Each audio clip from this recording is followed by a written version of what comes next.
Hello students, welcome to the lecture on business practices and principles for managers. And after this lecture, we will be able to learn the following objectives. Understand the term decision making. Discuss the traditional approaches to decision making. Understand the decision making under certainty and uncertainty. Define the decision tree. Describe the group-aided decisions. Discuss the brainstorming. Explain the creative problem solving. Let's start with a brief introduction to decision making. The process of decision making generally analyzes a problem in stages until a variable solution develops. Decisions might be made by a group or one person who compares options. The final step is acting on the information learned during the process of decision making. My name is Michael Mobison and I'm head of Global Financial Strategies at Credit Suisse. And today I'd like to talk about how to improve decision making.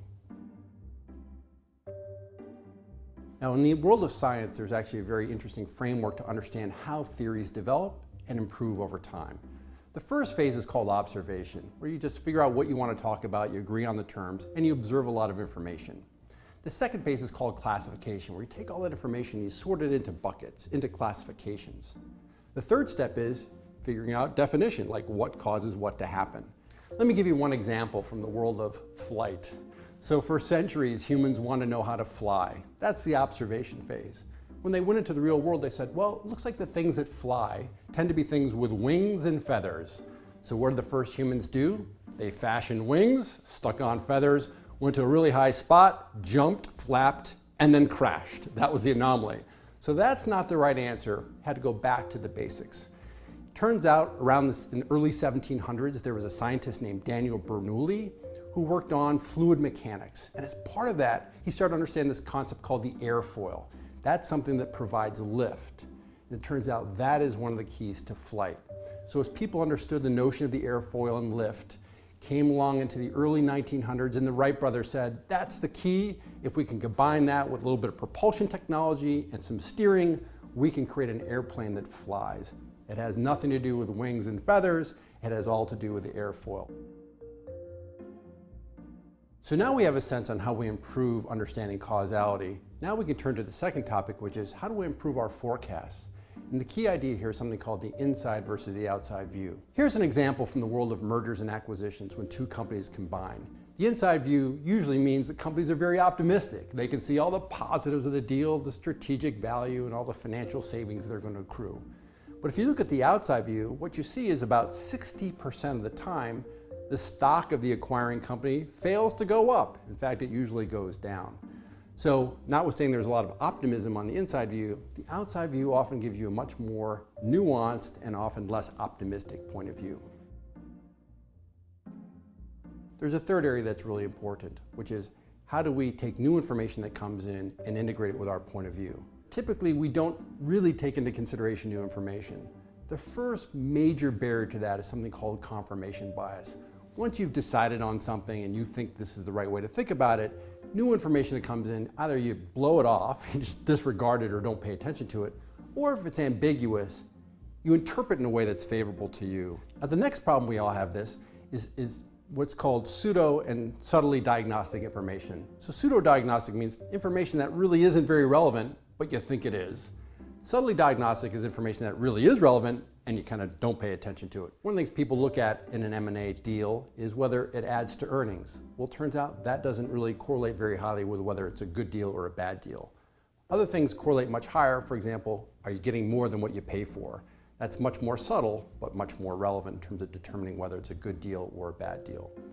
So the key in all this is to say, we have this torrent of information coming in. How do I sort that and figure out what really should lead me to increase or decrease my probabilities of a particular event happening? So that's really the third part of decision making. The first is understanding causality much more effectively.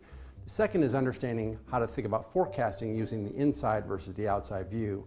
And the third is how to take new information in, sort it properly, and apply what's relevant to improving your understanding of it.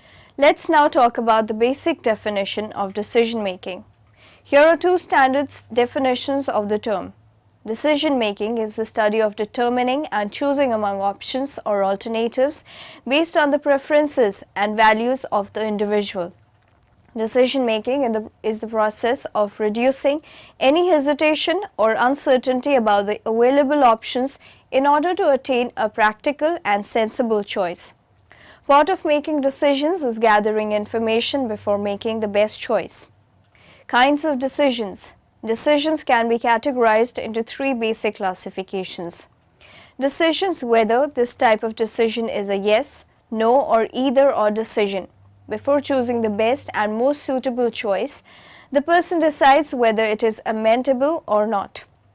Decisions which these decisions are taken from a set of alternatives which are compared to each other for the most probable and beneficial option based on a set of criteria.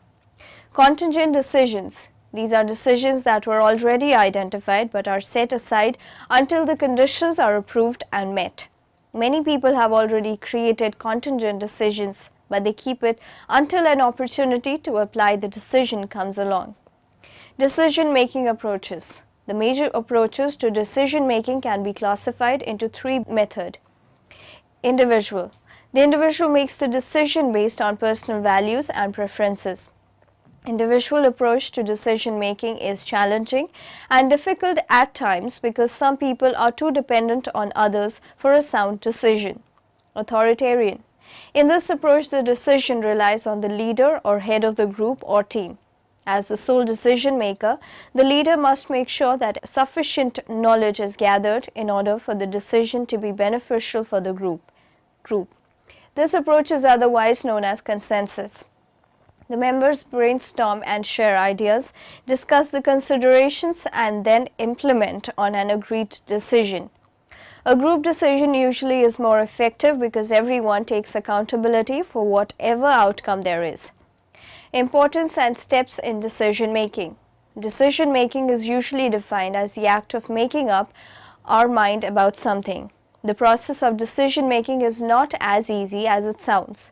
There are certain important decisions that we have to make which can change the course of our life. Even at a workplace, one is confronted with problems or dilemmas where the solutions should cater to the needs of others around us. How to make a decision in 6 steps. Defining the problem. The first step towards a decision-making procedure is to define the problem. Obviously, there would be no need to make a decision without having a problem. Develop alternatives. The situation of making a decision arises because there are many alternatives available for it. The next step after defining the main problem would be to state out the alternatives available for that particular situation. Evaluate the alternatives. This can be said to be one of the most important stages of the decision-making procedure. This is the stage where we have to analyze each alternative we have to come up with. We have to find out the advantages and disadvantages of each option. Make the decision. This is the stage where the hard work we have put in analyzing would lead to a proper decision. The evaluation process would help us with clearly looking at the available options, and we have to pick whichever we think the most applicable. Implement the solution. The next obvious step after choosing an option would be implementing the solution. Just making the decision would not give the result one wants. Monitor the solution. Just making a decision and implementing it is not the end of the decision-making procedure. It is crucial to monitor our decision regularly once they are implemented. Making the right decisions is absolutely crucial because it will ultimately determine whether or not you accomplish your goals. And the tips that I'm going to share with you in this video are the exact same tips that successful people, including myself, have made use of for many years to make the right decisions all the time. First, you need to make sure you're in the right frame of mind. You need to be in the right frame of mind when making decisions. The reason why I said so is because if you make decisions when you are feeling angry, upset, annoyed, depressed, unhappy, chances are the decisions you make will eventually have a negative outcome. However, when you make a decision while you are feeling happy, relaxed, optimistic, chances are the decisions that you will make will end up having a positive outcome. Second, you need to stop thinking about your choices. What you need to do instead is to start feeling about the possible choices that you have before choosing which choice you're going to make as your decision. What this means is that you need to fully explore each of the possible choices and run through in your head how you feel about each of them and choose the ones that you feel most comfortable with. Doing so will significantly improve your chances of being able to make the right decision that will have a positive outcome. And finally, you need to look at and evaluate all possible options objectively. Many times, we tend to make decisions based on our emotions. Don't do that. Because depending on our emotions at that point in time when we make it, it may have a negative outcome.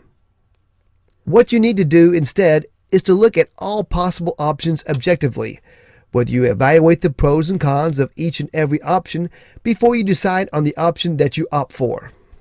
Remember, whatever decisions you make sure that you make it with a sound mind. Do not let your emotions come into play when you make decisions. This will significantly help to increase the chances that the decision you make will have a positive outcome. Moving on to the next topic, we shall now look at the traditional approaches to decision making. Decision making in this world of increased information, technology, population and communication is a serious and growing problem. The traditional method of decision making is not providing adequate results. Approaches to decision making. There are 4 basic approaches to decision making, which are: inactive approach. The decision maker does nothing of consequence to make a reasoned choice. In effect, the choice is to let the problem resolve itself. This approach, let the chips fall where they may, is rather common in everyday decision making. Reactive approach. The decision maker opts for a course of action by reacting possibly unawares to the perceived situation, which may itself be the result of decisions made by other stakeholders of the problem. Again, this approach is quite common in day-to-day decision making. Proactive approach.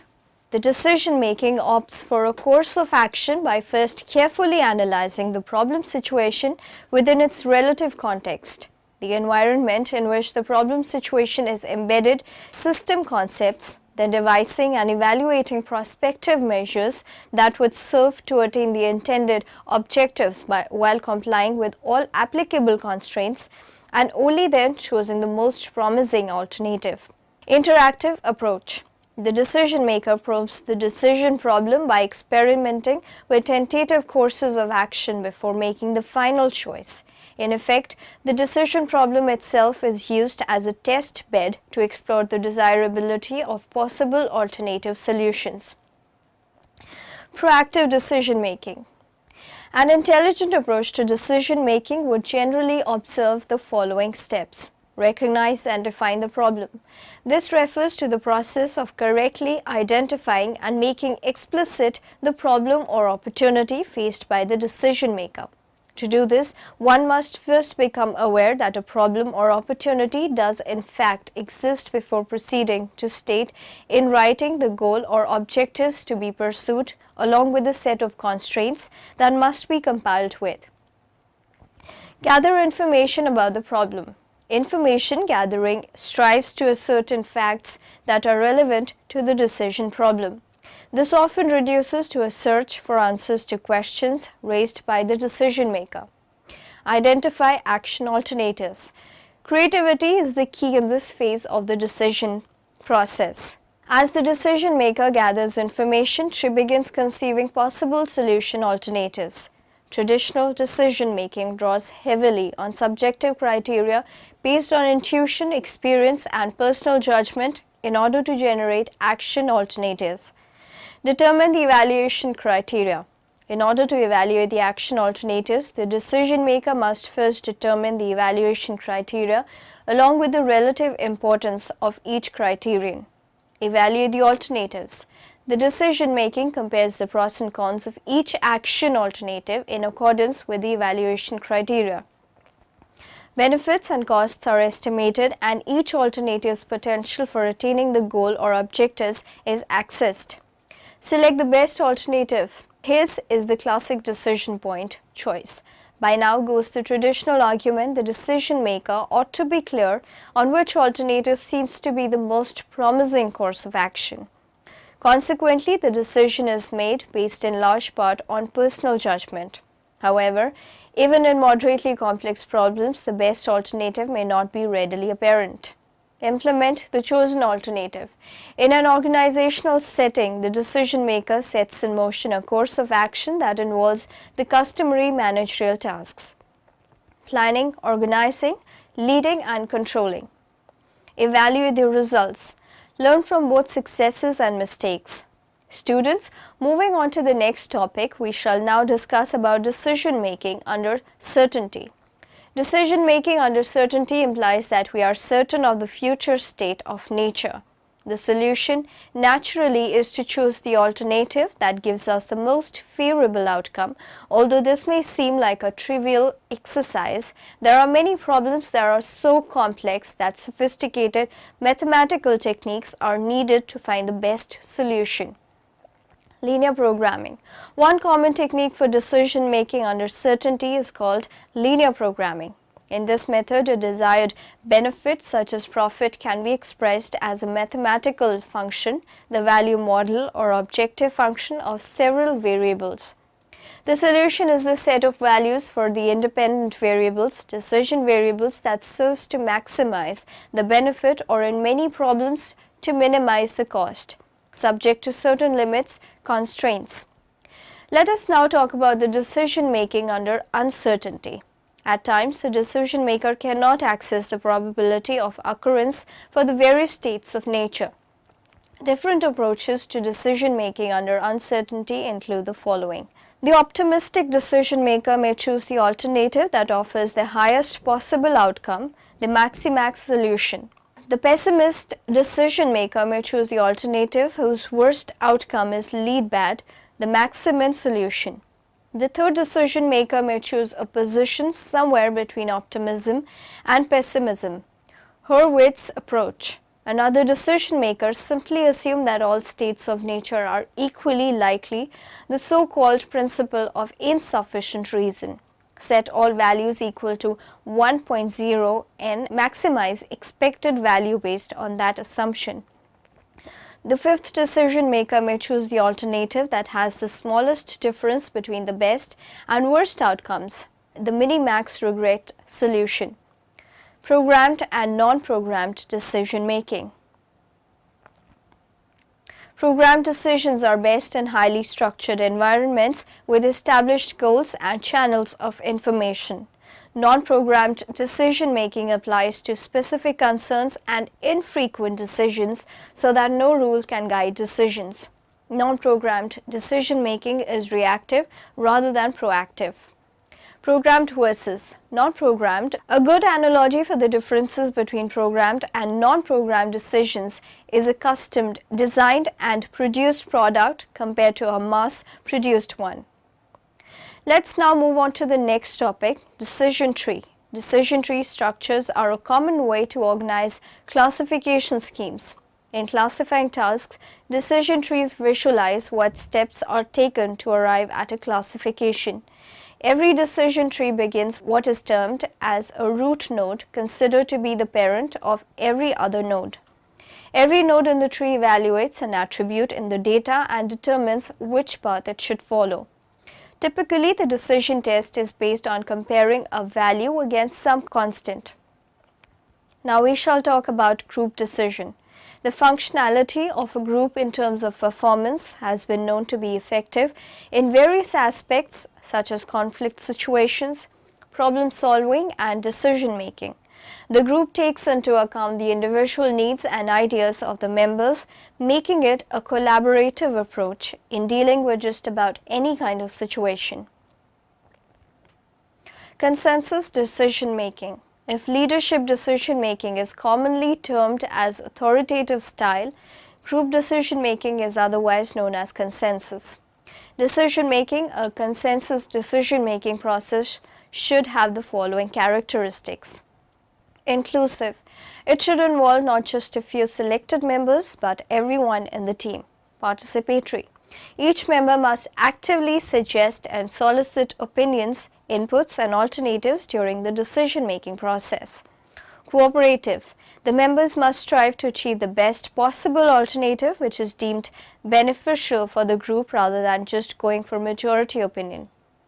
Egalitarian. All members have equal rights and roles in the process. Solution-oriented. The group must manifest a general agreement on the most effective decision and resolve any differences through methods such as compromise and negotiation in order to avoid conflict. Most logical. The group would not only resort to the most logical decision if there is lack of cooperation from the members. Group decision-making techniques. Various methods may be used by a group in decision-making. The following methods are commonly used by many groups. Brainstorming. The process of brainstorming involves members discussing and suggesting opinions as well as alternatives for a decision.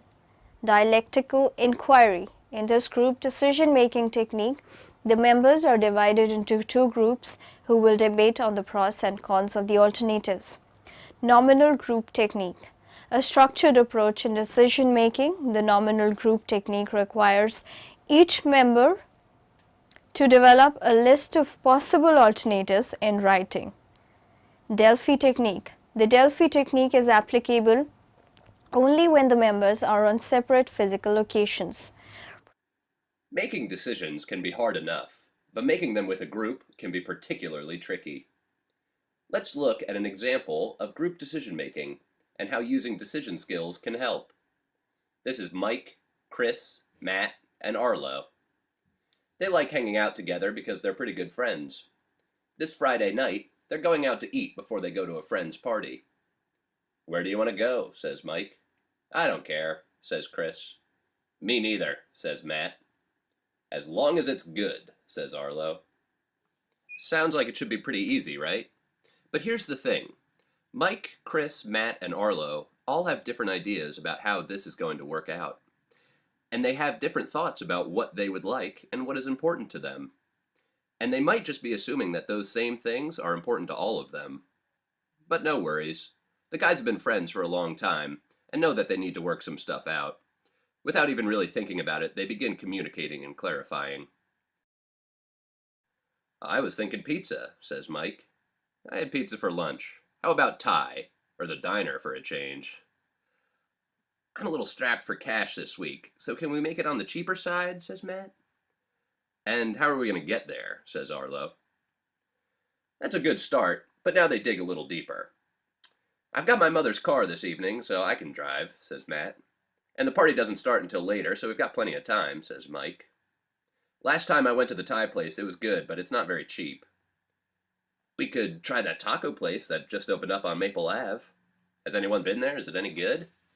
"I haven't heard anything about it, other than it's finally open." "Tacos are cheap, but if they're bad, they're really bad. Is pizza out?" "I could go for a slice." "I couldn't do pizza, but I guess I could order a cheesesteak instead. I'm just feeling a little cheesed out, you know?" "Alright, pizza's off the list. And so's Thai. It'd be good, but it's too much to spend for this week." "Fine. So, diner or new tacos?" "Tacos would be closer. It's only a couple of blocks, while the diner is all the way out on the highway." "Yeah, but we know the diner is good, and the cherry pie is pretty much worth the trip." "Yeah, but we could try something new." If only we knew if the taco place was good or not. Right around here is when people fall into one of the biggest group decision traps: decision fatigue.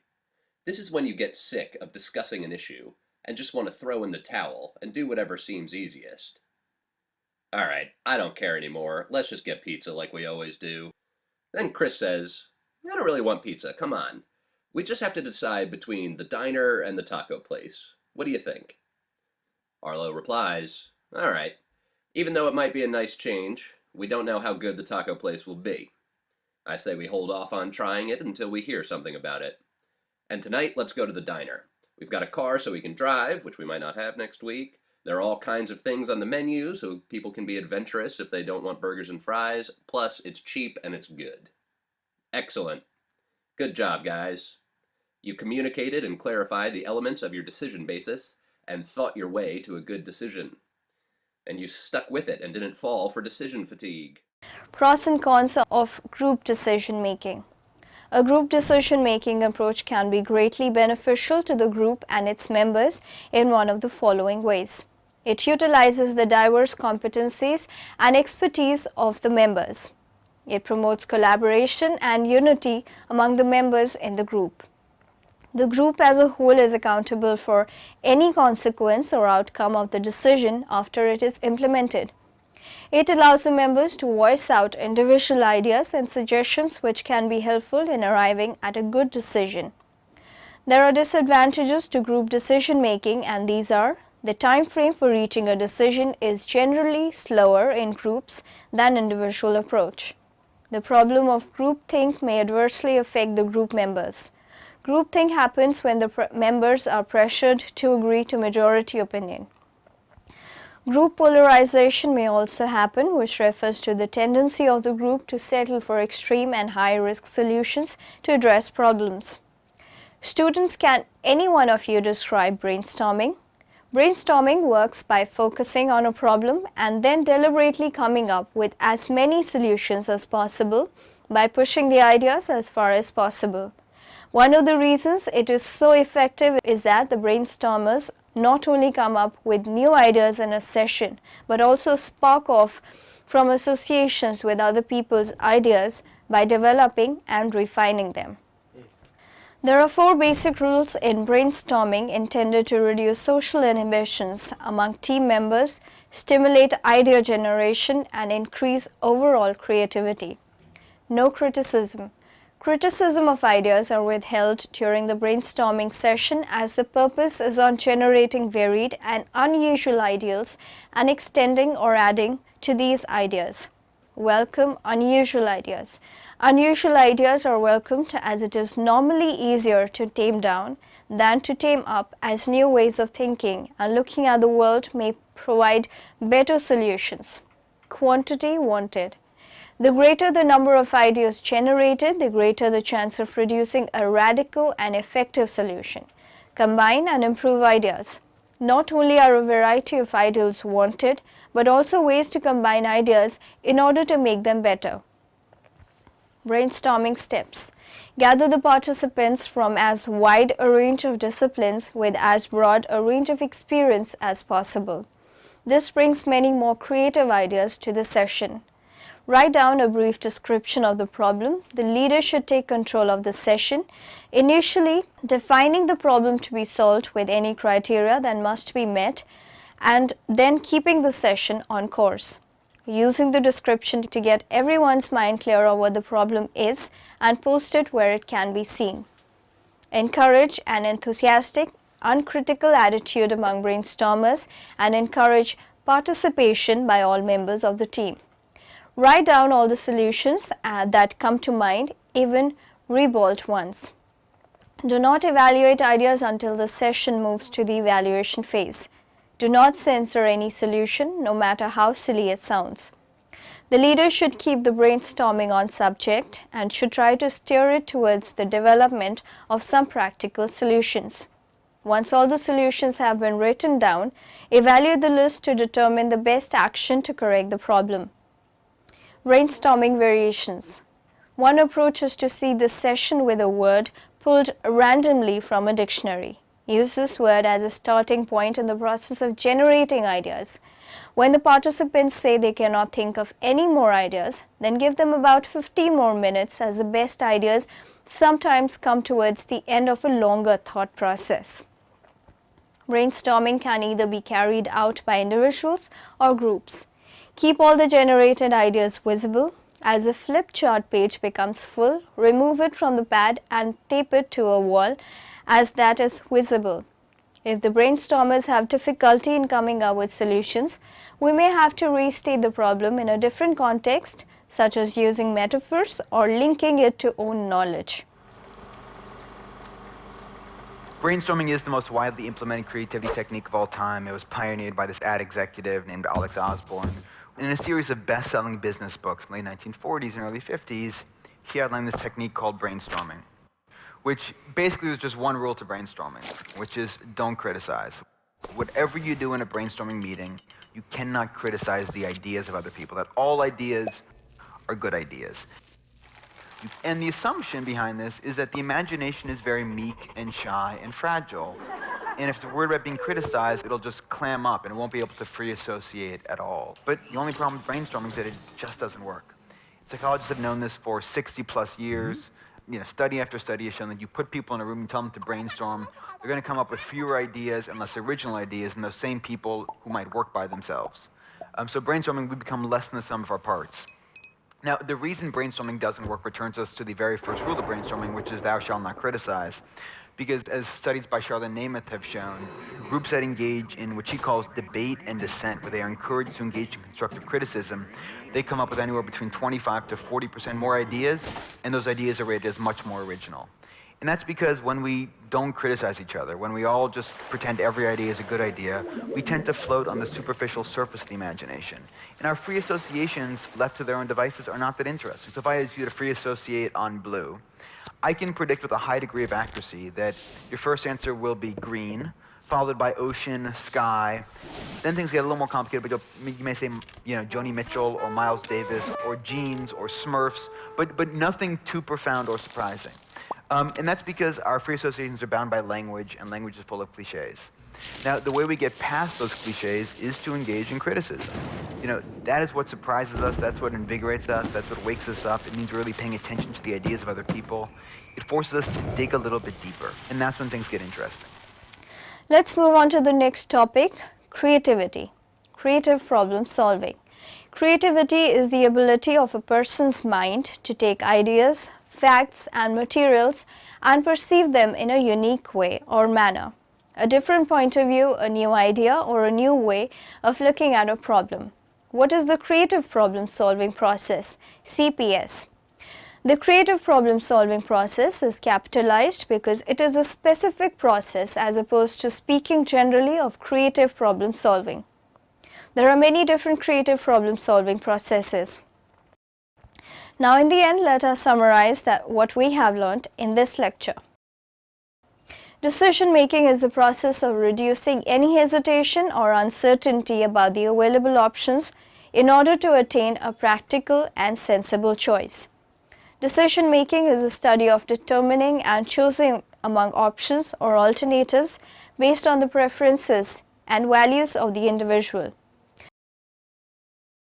The Delphi technique is applicable only when the members are on separate physical locations.